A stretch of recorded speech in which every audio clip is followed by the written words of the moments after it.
Just in shells, do you get a little bit different look, different feel when guys can start fitting up at least a little bit more? Well, first of all, it matter? No, it matters. You don't play football in your underwear, which we did the first 2 days. Today was you got pads on. We're able to be a little more tempo, some more contact at the line of scrimmage, which helps the run game, where you don't get a true sense of the run game in shorts, and allows to see which guys are going to put their face in there when they're blocking or when they're trying to tackle.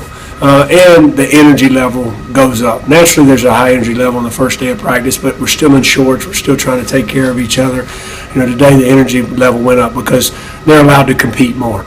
I thought it was a great job. I told the guys my energy level was a little low, and they got my energy level high today because of the way that they were getting after it and competing. I got to watch the tape, but I thought we got better today.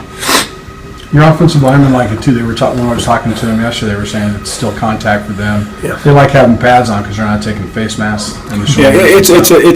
it's a tough deal for offensive linemen when you're in shorts and you're trying to service each other. But that's what you got to do. To get good looks, to get full speed looks, to get the correct, formation offensively for the defense, get the right scheme so they know how to have their fits, and then vice versa. We get the right fronts, get the right coverages. So it's a necessary evil. It's just about being smart and playing fast. They all have aspirations of playing in the NFL. And, I tell them all the time, if you can't practice in shorts and practice fast and stay off the ground, you're not going to make it in the NFL because they're going to cut you because you're going to get somebody hurt. And usually that's a guy that's, not very good athlete, that can't keep his feet, or a guy that's, not using a proper technique. But it's definitely, for the linemen, they like shoulder pads. I understand why we got the rule, but I wish we could wear some kind of shoulder harness type stuff on our guys in shorts, just to protect their shoulders.